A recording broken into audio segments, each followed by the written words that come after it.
नेपाल में सुशीला सरकार का बड़ा फैसला।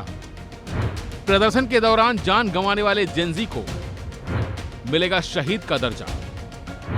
17 सितंबर को नेपाल में राष्ट्रीय शोक।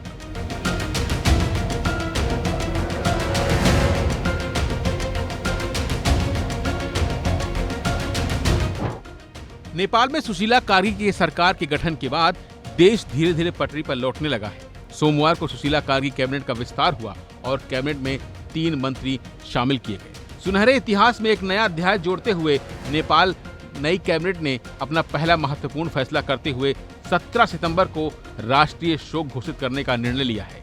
यह शोक जेनजी प्रदर्शन के दौरान मारे गए सभी युवाओं की वीरता और बलिदान को सम्मानित करने के लिए समर्पित है। इतना ही नहीं, सुशीला सरकार ने आंदोलन के दौरान जान गंवाने वाले युवाओं को शहीद का दर्जा देने का ऐलान किया है। यह फैसला उनके बलिदान को राष्ट्रीय सम्मान प्रदान करने की दिशा में एक महत्वपूर्ण कदम माना जा रहा है। 17 सितंबर को देश भर में झंडा युवाओं के सम्मान में आधा झुका रहेगा। इसके अलावा प्रदर्शन में मारे गए युवाओं की याद में जेनजी मेमोरियल पार्क बनाने का फैसला लिया गया है। इस प्रदर्शन में युवाओं ने सामाजिक और राजनीतिक न्याय की मांग करते हुए अपने प्राणों की आहुति दी। इस आंदोलन में 72 लोगों की जान चली गई। इसमें 59 प्रदर्शनकारी, 10 जेल कैदी और 3 सुरक्षाकर्मी शामिल हैं। घायलों की संख्या भी 2000 के पार बताई जा रही है। सुशीला कार्की को ने रविवार को अंतरिम पीएम के तौर पर चार्ज लेने के साथ ही पहली बार राष्ट्र को संबोधित किया। उन्होंने कहा कि नेपाल की सत्ता उनके हाथ में ऐसे वक्त में आई है कि वे इसे लेकर खुश होने की बजाय बड़ी जिम्मेदारी मानकर इसके सबके सहयोग से पूरा करें।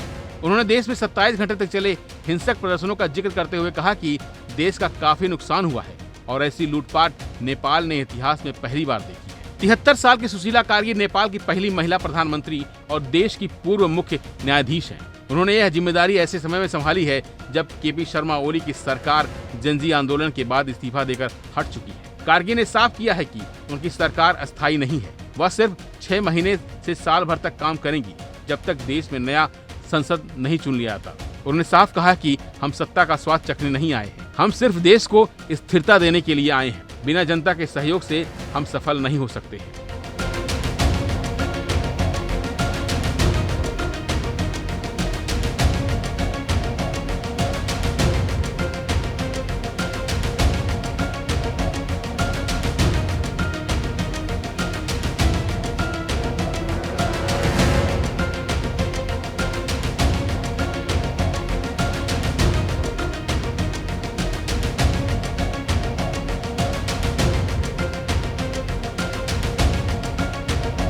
फिलहाल के लिए बस इतना ही। बाकी अपडेट के लिए बने रहिए वन इंडिया हिंदी के साथ।